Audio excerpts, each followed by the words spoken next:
Hello guys, welcome back to my channel. তো finally আমি আবার নিয়ে চলে এসেছি একটা ভিডিও। তো পরের দিন আমরা কোথায় যাচ্ছিলাম সেটা তো বলে আমি রয়েই গেছিলাম। তো চলো আজকে আমরা কোথায় গেছিলাম সেটা তোমাদেরকে দেখাই। Let's go.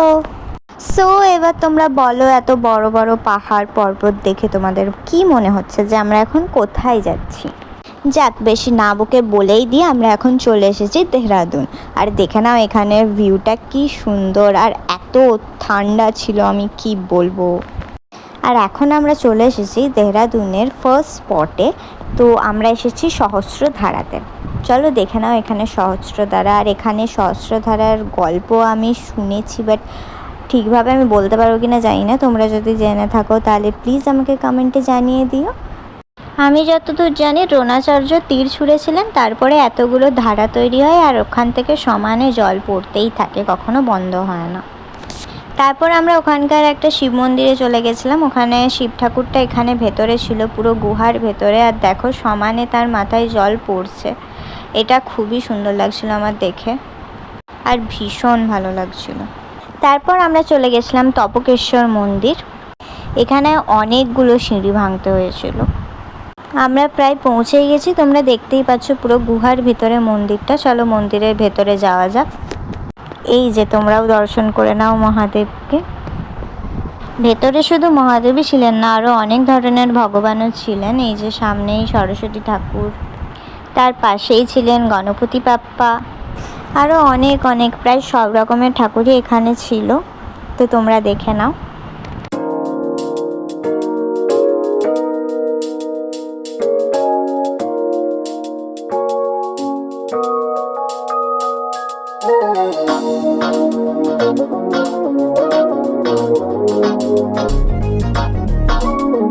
তারপর আমি গণপতি বাপ্পার কাছে পয়সা আটকে দিচ্ছিলাম।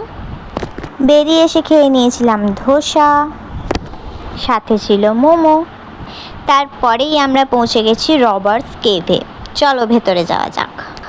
ভেতরে যেতে যেতে তোমরা প্রথমেই দেখতে পেয়ে যাবে এরকম ছোট ছোট ফলস, আর আরও হাঁটতে হাঁটতে অনেক গাছপালা, অনেক কিছু ছিল। তারপর একটা ছোট পার্কও ছিল। ফাইনালি চলে এসেছি আসল জায়গায়। তো চলো এবার ভেতরে যাওয়া যাক। हेलो हेलो हेलो, ये हम कहाँ जा रहे हैं?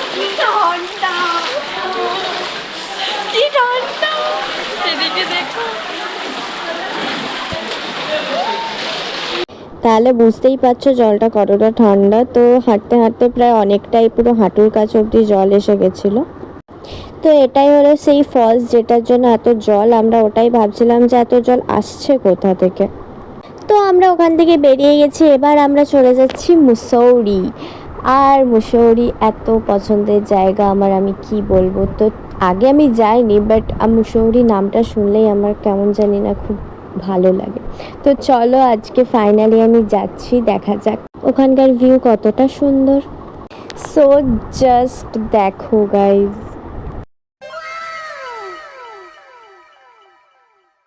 তো এত সুন্দর ভিউ দেখে আমি তো আর থাকতে পারছিলাম না। সো একটু ঢং করে নিচ্ছিলাম গাইজ।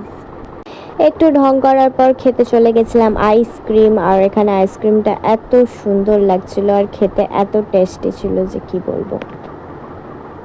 তারপরে খেয়ে নিয়েছিলাম ম্যাগি। তারপর রাত্রে বাড়ি ফিরে এসে আবার ডিনার করে ফেললাম। তো সকাল সকাল ঘুম থেকে উঠে আমরা বেরিয়ে পড়েছিলাম স্নান করার জন্য। তো এখন আমরা রয়েছি হরিদ্বারে। এখন আমরা স্নান করতে যাব গঙ্গাতে। তো চলো এখন হেঁটে হেঁটে যাওয়া হচ্ছে। দেন আবার একটু ম্যাগি খেয়ে নিয়েছিলাম। मैंने सिक्के फेंके थे नदियों में, टूटते तारों से तुझे मांगा था। তো স্নান করে আমি একটু রিলস বানিয়ে নিয়েছিলাম। আর এই হলেন আমাদের গঙ্গা মাতা। তো এখন আমরা যাচ্ছি রুমে, তারপর আবার বেরিয়ে যাব মার্কেটিং করতে। রুমে ফিরে এসে আমরা আবার লাঞ্চ করে নিয়েছিলাম।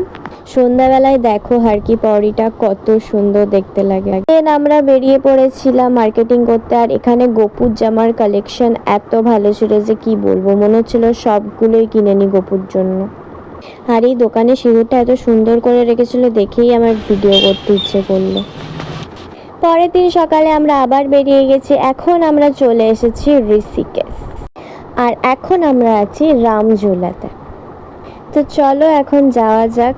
দেখো কতটা সুন্দর, অসম্ভব সুন্দর লাগছিল এখান থেকে ভিউটা দেখতে। আর একটু একটু ভয়ও লাগছিল, কিন্তু ঠিক আছে, ভীষণই সুন্দর লাগছিল দেখতে।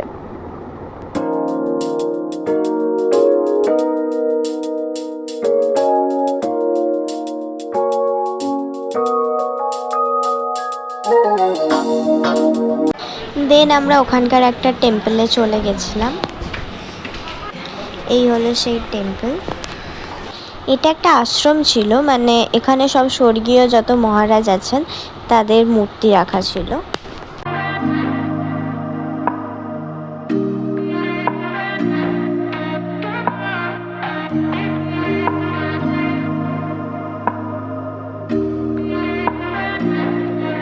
তারপর ওখান থেকে বেরিয়ে একটা শিব মন্দিরে আমরা চলে গেছিলাম। তারপরে আমরা খেয়ে নিয়েছিলাম জিলিপি, কচুরি আর আলুর তরকারি। তারপরে আমরা চলে এসেছিলাম গঙ্গার ধারে। আর এখানে সেদিন ইয়োগা একটা প্রোগ্রাম হচ্ছিল। এখানে ভীষণ বড় একটা বজরংবলী ছিল। গঙ্গার ধারে এসে বসে থাকতে এত সুন্দর লাগছিল আর এত মনটা শান্তি শান্তি লাগছিল যে কি বলবো। আজকে ভিডিওটা আমি এখানেই শেষ করছি, কারণ ভিডিওটা অনেক বড় হয়ে যাচ্ছে। তো ভালো লেগে থাকলে লাইক, কমেন্ট, শেয়ার, সাবস্ক্রাইব আর পাশে থাকা বেল আইকন ক্লিক করতে একদম ভুলবে না। Thank you for watching. Bye by.